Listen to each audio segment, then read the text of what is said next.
Rail দিয়ে কোনো এক কার্যক্রমে যাচ্ছেন, কিরকম অনুভূতি হচ্ছে নিজের? যে তো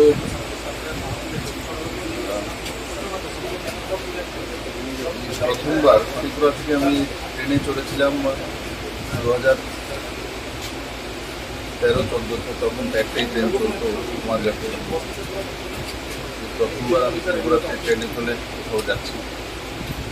আমাদের 3 দিবসীয় বিধায়কদের প্রশিক্ষণ শিবির কোমর কাছে রয়েছে, তার জন্য আমি যাচ্ছি। নিশ্চিত আজকে ট্রেনে যাব, তাতে ত্রিপুরার যে সুন্দরতা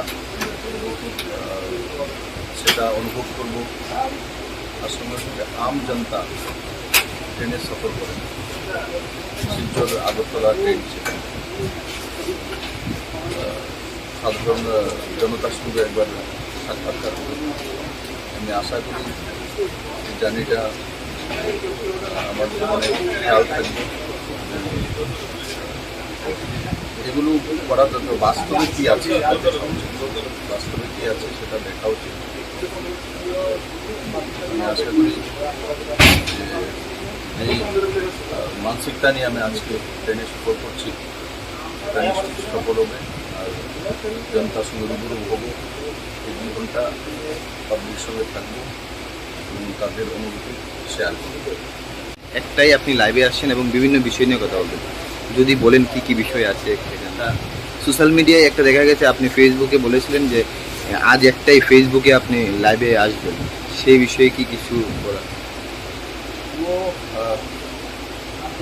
এমনিতে ফেসবুকে আসবো, সেটা তেরঙ্গা যে আমাদের কর্মসূচি রয়েছে 3 দিবসীয়, 13 তারিখ, 13, 14, 15, ও তার আগে যে কার্যক্রমগুলো রয়েছে সেই বিষয়ে একটা আপিল আমি করতে চাইছি যে সেই তেরঙ্গাকে প্রতি ঘরে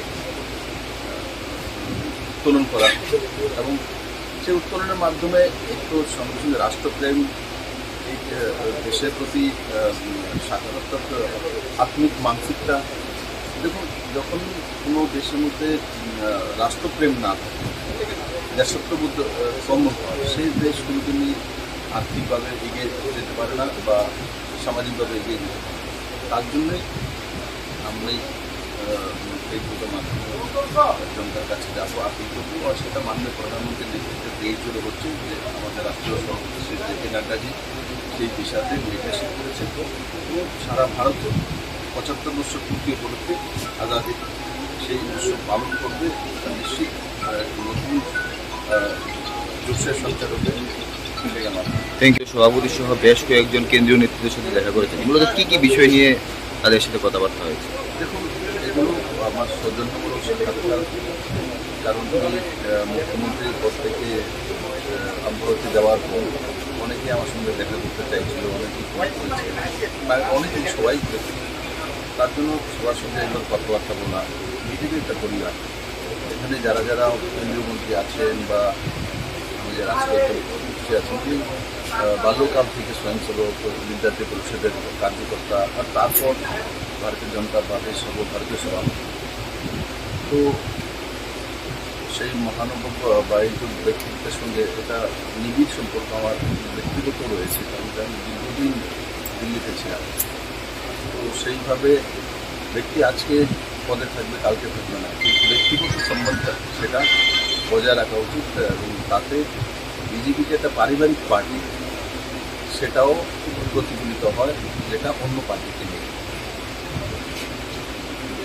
সে বিষয়ে কি কোনো কথাবার্তা হয়েছে দিল্লিতে?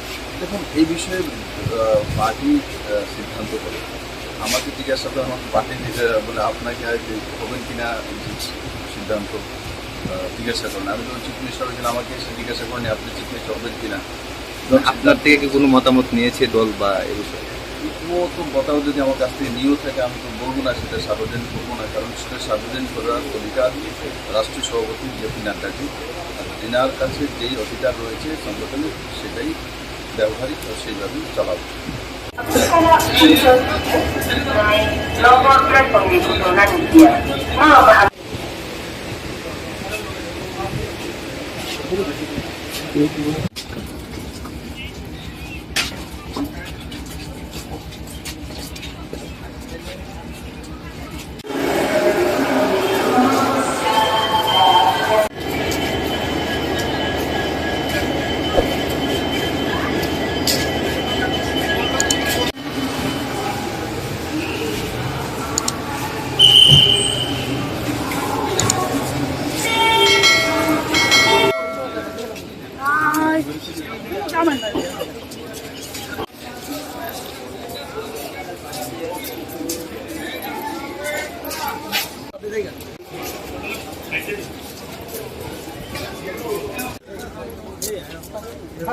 ধরুন